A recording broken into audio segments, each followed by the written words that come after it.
कभी भी दुनियादारों से उम्मीदें वाबस्ता ना करें। एक बात सुने बड़ी शानदार, इमाम गजाली ने लिखी है। इमाम गजाली फरमाते हैं कि हारून रशीद ना हज करके वापस आया बगदाद में, तो कोने में हजरत बहलोल दाना बैठे थे। रश बहुत था, मजमा बड़ा था। हजरत बहलोल दाना भी सड़क के किनारे बैठे थे, तो सिपाही कहने लगे यहाँ से उठ जाओ। फरमाने लगे हारून रशीद की ज़मीन नहीं, ज़मीन मेरे रब की है, मैं क्यों उठूँ। वो करीब से गुजरा तो सलाम ली, तो आपने उसका प्रोटोकॉल देखा तो फरमाने लगे हारून रशीद तुझसे तगड़े तगड़े मोटे मोटे प्रोटोकॉल मैंने लोगों के देखे हैं, और ये जो तेरे दाएं बाएं आज तेरे नारे लगा रहे हैं, ये पहले उन लोगों के नारे लगाया करते थे। और थोड़ा वक्त गुजरने दे, जो तेरे बाद आएगा ना, ये सारे फिर उनके नारे भी लगाएंगे।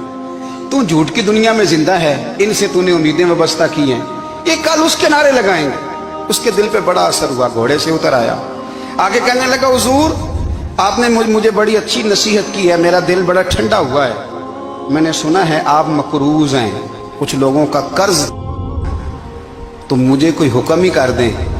आप हंसने लगे, फरमाने लगे यार तू तो बड़ा ही बेवकूफ़ है, बड़ा ही बेवकूफ़ है तू, मैं तुझे नसीहत कर रहा हूँ, तू मुझे उलझा रहा है। हुजूर कोई हुक्म कर दें। क्या खूबसूरत अंदाज है रब करीम के बंदों का।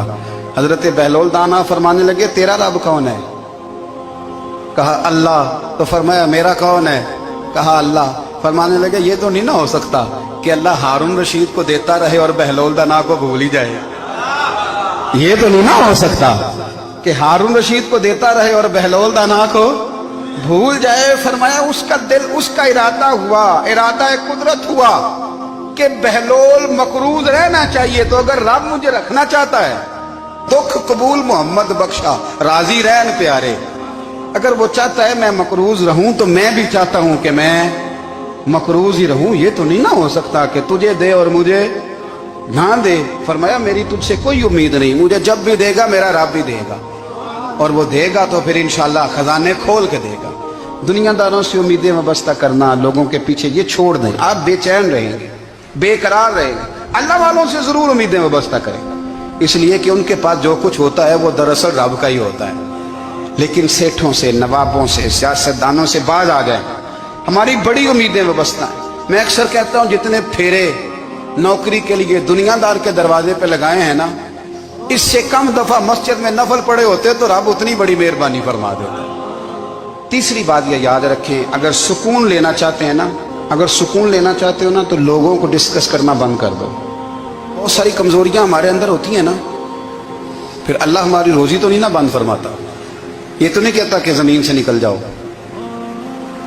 अगर यही वाला मामला हो जो हमारा है कि वो शादी पे इसने मेरे साथ बुरा सलूक किया था, अब सारी जिंदगी बुग़्ज़ रखना है। अगर यही मामला फरिश्ते अल्लाह की बारगाह में कहें कि या अल्लाह इसने फलाने दिन शराब पी थी, अब इसको ज़मीन में नहीं रहने देना, निज़ाम ज़िंदगी चलेगा। तो अगर अल्लाह हमें माफ़ करता है तो हम बंदों को माफ़ क्यों नहीं करते।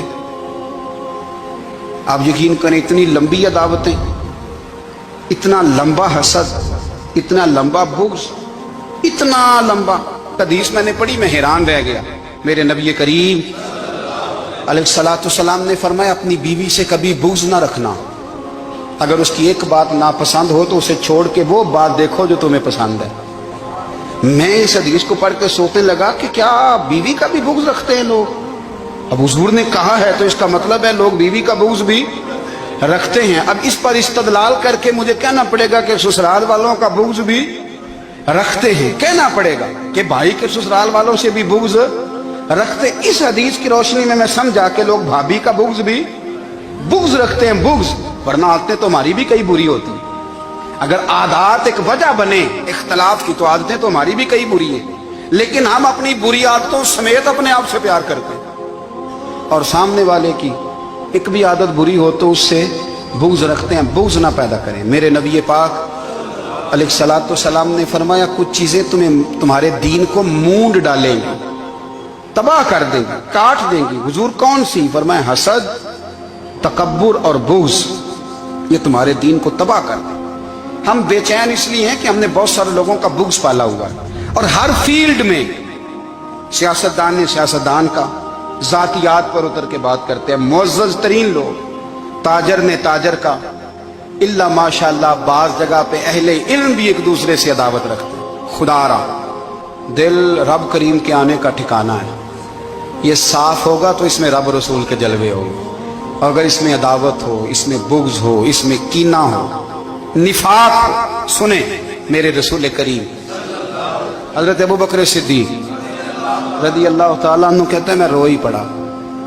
مکہ فتح ہوا نا، تو اکرمہ بن ابو جہل نے پیغام بھیجا کہ میں نا کلمہ پڑھنے کے لیے آ رہا ہوں۔ بات لمبی ہے، میں موضوع پہ رہنا چاہتا ہوں۔ کہتے ہیں جب وہ آنے لگا نا تو نبی پاک نے ہم سب کو بلایا، ہم حاضر خدمت ہوئے تو حضور فرمانے لگے کہ اس کے باپ نے نا بڑا ظلم کیا ہے ہمارے ساتھ، ابو جہل نے بڑا ستایا ہے، بڑی تکلیف دی ہے۔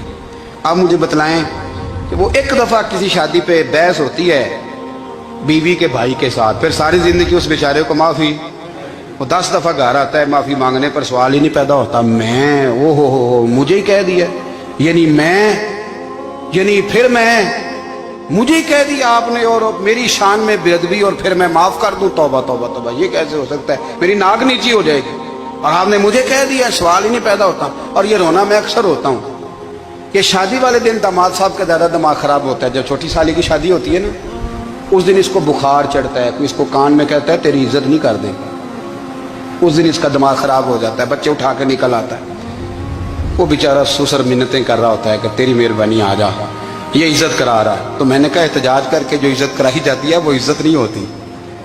ہاں یہاں مانگ کے عزت لیتے ہیں لوگ، یا احتجاج کی کوئی عزت ہے؟ آپ کے اندر کمالات اتنے ہوں کہ آپ کی عزت کرنے کو دل چاہے، یعنی مزہ آئے، یعنی لطف آئے، یعنی آپ دور بیٹھے ہوں تو کسی کا دل کرے آپ کو اسٹیج پہ بلانے کے لیے۔ یہ کیا بات ہوئی کہ چھائے جانا اور بھاگ کے آگے جانا؟ ان سے نکلیں۔ اکرمہ بن ابو جہل کلمہ پڑھنے کے ارادے سے آ رہے ہیں، حضور علیہ السلام نے صحابہ کو بلایا۔ کتنی زیادہ دعوت رکھی جا سکتی تھی معاذ اللہ؟ کب سے وہ چلا تھا ظلم کرنے، اور اس کے بعد اس کا بیٹا شروع ہو گیا۔ کتنی باتیں تھیں جو ناقابل معافی تھیں، پر کریم رسول نے ہمیں بتلایا ہے کہ سکون والی زندگی کہتے کس کو ہے۔ جب سب لوگ جمع ہو گئے تو حضور نے فرمایا بھئی وہ کلمہ پڑھنے آ رہا ہے، اس کے باپ نے ظلم بڑے کیے ہیں، پر میری نصیحت یہ ہے کہ اس کے سامنے اس کے باپ کو کوئی برا نہ کہے، خبردار کوئی اس کے سامنے کوئی بات نہ کرے۔ اب وہ کلمہ پڑھنے آ رہا ہے، مطیع ہو کے آ رہا ہے، بان کے آ رہا ہے۔ کہتے ہیں اللہ کے رسول نے نا کافی دیر تک خطبہ دیا، بریفنگ دی، بات سمجھائی۔ جناب صدیق اکبر کہتے ہیں میں رو پڑا۔ ایک صحابی مجھے کہنے لگے تمہیں کیا ہوا؟ تو میں نے کہا میں مصطفیٰ کی رحمت پہ رو رہا ہوں، دیکھو کن کے لیے حضور گراؤنڈ بنا رہے ہیں، اے دیکھو کن کے لیے حضور تیاری کر رہے ہیں، جنہوں نے ساری زندگی دشمنی کی۔ خدا را یہ اندر سے عداوتیں نکال پھینکو۔ او بھائی اتنا تو لمبا ٹائم ہی کوئی نہیں، اتنا تو وقت ہی کوئی نہیں، اس کو صاف رکھو۔ بندہ کوئی کر بھی گیا تو کوئی حرج نہیں، چنگی مندی سجنا کولوں 100 واری ہو جاندی، یار یاراں دا گلا نہیں کر دے۔